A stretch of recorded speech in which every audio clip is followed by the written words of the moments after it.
Our journey over the next 2 days will take us up to the summit of Mount Whitney, the tallest point in the contiguous United States. We'll go from the iconic Whitney Portal and climb up amongst the redwoods, past pristine alpine lakes and meadows, over snow-covered boulder fields, and even up a snowshoe.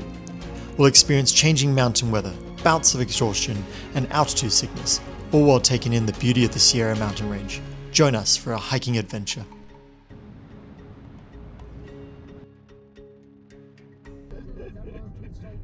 We started this journey from the Whitney Portal on the eastern side of the Sierra mountain range early on a Sunday morning.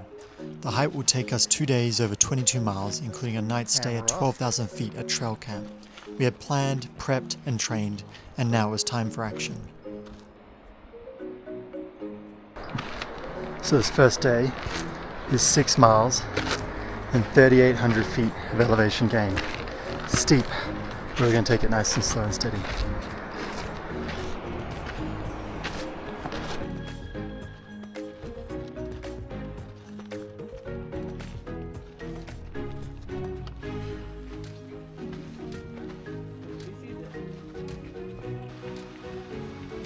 After a mile of the trail, we said our goodbyes to Ruth and CJ, a little emotional, fully knowing the challenge that lay ahead and the greatest support crew that would be missed.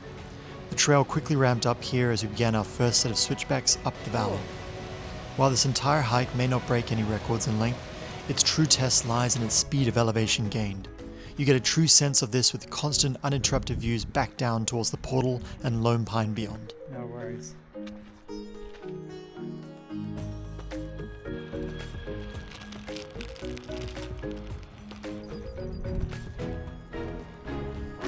.8 miles in, and that's an hour and 20 minutes. How are you feeling, Dad? Feeling good. Feeling better looking at the view. It's pretty incredible. What we've done. There's Alabama hills and Low Pine in the distance. Switchbacking all the way up for the past 20 minutes.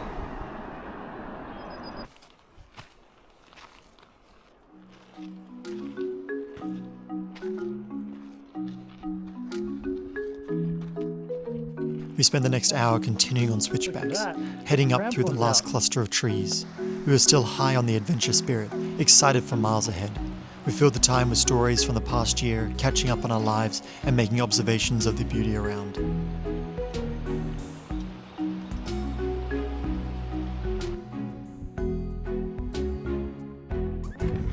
Alright, 3 miles in, and here is the first sign of a lot of snowpack.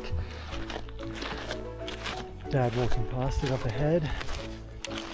We're making good speed this morning, bumping into lots of hikers on the way down. A few that stopped at trail camp and came down, and then others who had made the ascent to summit early in the morning. So it's possible. We're feeling confident and ready for it. Onwards we go.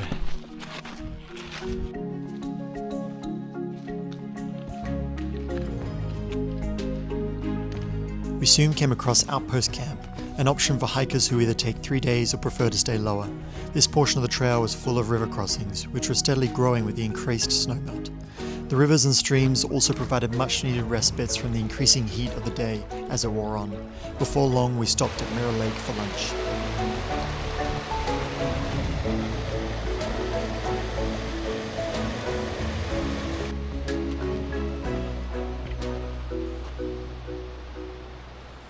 Alrighty, 4.5 miles in, and we're stopping for a little bit of lunch.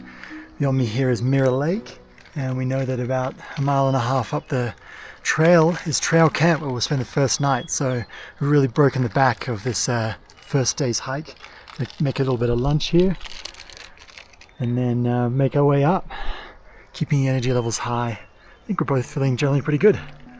Alrighty, we'll check in soon.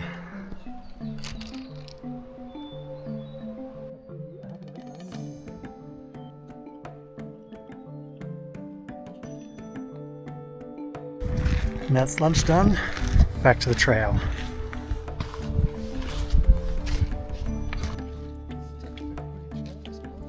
Yeah. The next portion of the hike felt like we scaled the side of a large boulder. The trail afoot was all rock with sharp inclines and increasing snow. The sun bared down on us as we worked off our lunch. It seemed like though most people are taking the chute. Okay, 5 miles in, and we've really reached up to a level of a lot of snow, far more rocky above the tree line, and we're starting to see some weather forming beyond the ridges ahead.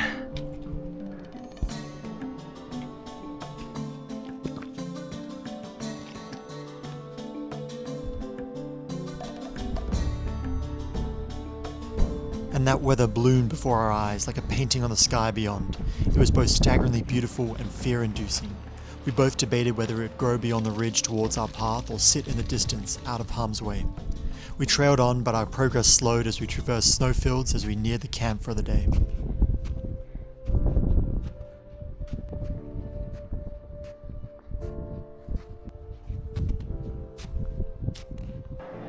We're getting our first shots of the chute and the switchbacks.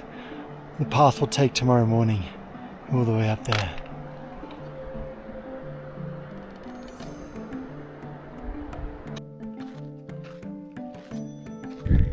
Alright, that's mile 6 and we've reached 12,000 feet of elevation.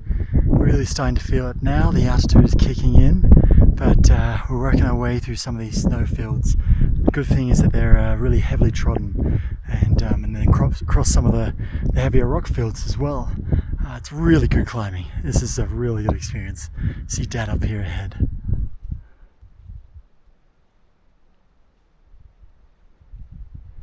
And you can begin to see some of the peaks that we will traverse off to the right, and the peak is actually hidden behind this here. Let's keep on going. Trail camp is not far up ahead.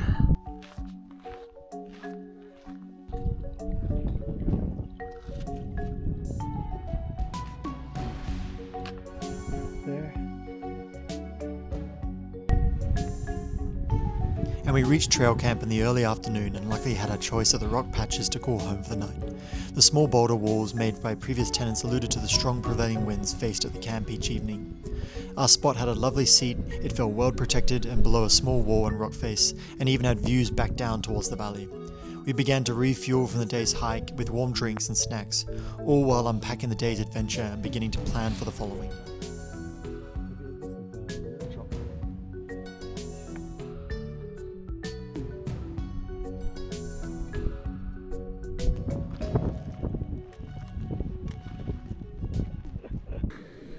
Thought I'd do a quick camp check-in. It's just going past 5 o'clock and we're actually going to have a bit of food here, get the energy levels up. We've been doing a lot of water shuttling, which is essentially taking water from the lake back here and then filtering it to make sure we've got enough for both meals and all the water for tomorrow. So, and then been a lot of exploring, just kind of understanding what the next steps are for the hike. But exciting stuff. We're ready for tomorrow. The storms have cleared out above us, and so we're expecting a clear morning to make a good ascent. We followed with dinner and continued to plan our summit attempt. As mentioned before, the typical trail from this point was still closed due to late season snow, so the only option was to go up the chute. You can see that running up the side of the mountain to reach the ridge beyond, where we can resume the normal trail. A scary proposition, but based on stories from hikers returning, we felt confident in the plan and set off to get some sleep. We woke up at 3 AM after a restless night on the mountain. I experienced altitude sickness, dealing with nausea and headaches, but these thankfully went away before I woke up. Some of the day hikers began passing camp as we prepared our gear and made towards the trail. We had spent the previous evening mapping out our path from camp so we could easily navigate it in the dark. We were also joined by our new friend Felix, who we met at trail camp and decided to attempt the summit together. Just before 4:30, first light began to break, revealing the mountain around us. It's 4:30 in the morning and we are at 12,000 feet. We've just come from camp down here where those little lakes are, and behind me here, there is the peak. How good is this? Beautiful. Sun is beginning to rise. You can just see everything lighting up. Dad's up ahead here. We're beginning to make our way onto the real snowpack. Crampons will be on soon.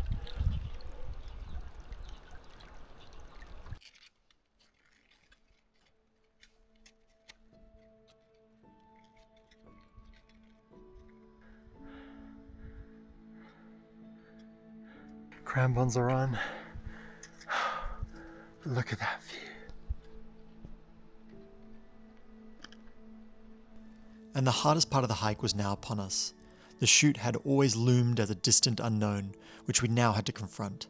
Slow and steady, the snow wall ramped up. What began as a gentle slope quickly became a face. It was hard to not be taken away by the beauty of the mountain around us. Waking up in the morning light, but the pain in your legs quickly brought you back to earth. Fortunately, with hiking this early in the morning, the snow is hard, making it easier for the feet to grip. But as the morning wore on, the snow would soon become slushy, so time was against us. But there was a peaceful serenity while everyone quietly toiled away up the face.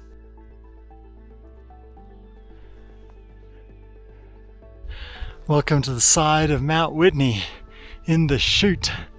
Here's Dad up ahead. We're working our way up to those spiky rocks, and then behind us we've had about a half an hour of sunrise. The snow is hard packed, making it easy to climb. We're working our way up, heading up there.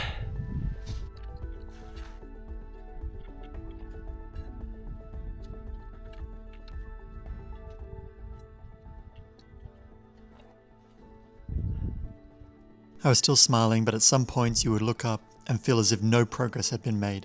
The spiked ridge seemed to remain as far as steps before, and the drop-off was an ever-looming reminder that any mistake would result in a quick slide, losing hard effort gained elevation. Near the top, the face became even steeper. We followed old steps formed from previous days hiked and dug our axes in to create solid holds. After nearly an hour of climbing, we began to feel the top nearing. Oh my gosh. Oh. Made the trail crest. Hardest climb I've ever done. Oh. What was that? 2.5 hours from camp? 2.5 hours for a kilometre.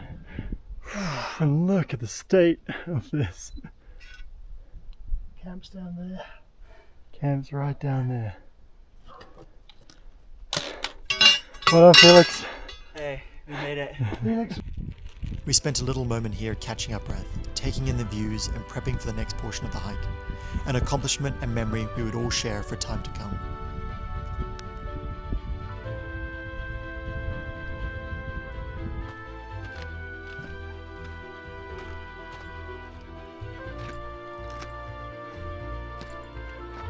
Right, we've hit 7 AM, 2.5 hours from camp, and now we're on the back side of the peak, making our way along the ridgeline towards the summit. But some of these edges are pure drop-offs. Look at this.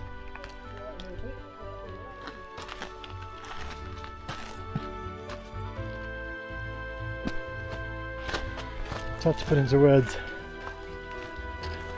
and I don't think the camera's going to do it justice.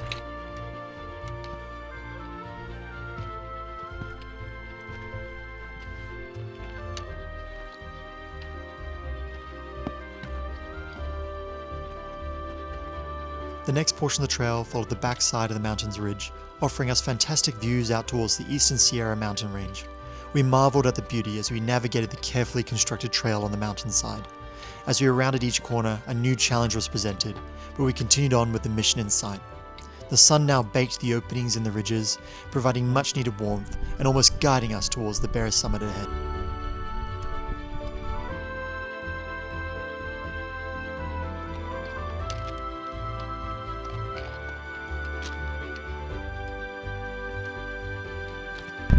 Alrighty, 8:30 in the morning, and we are getting closer and closer to the summit. Beyond me here in the background, you can see the last trek. We're going along this boulder field, and the summit is in sight. It's exciting times, but it's also just pushing on and keeping those energy levels high. Oof. But just taking these views.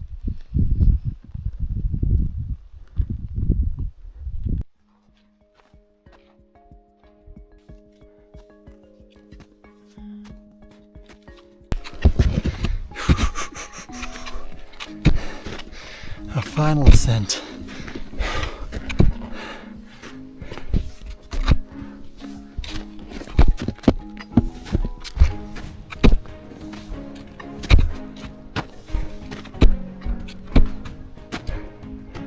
Well done, Dad. Nearly there.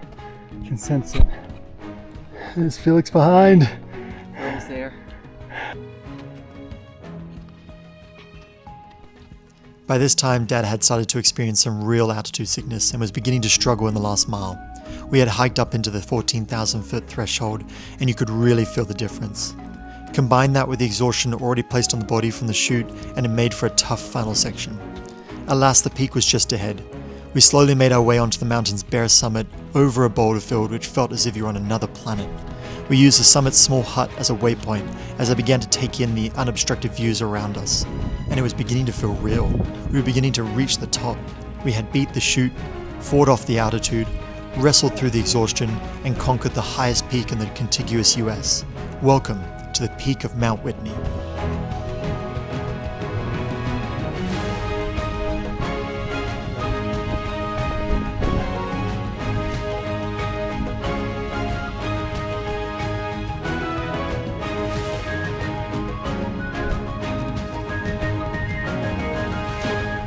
So we camped out there at trail camp, and at 4:30 we made our way up the chute, which is behind this ridge, and then made our way along these ridges all the way around and on the back side here to the summit. Stunning.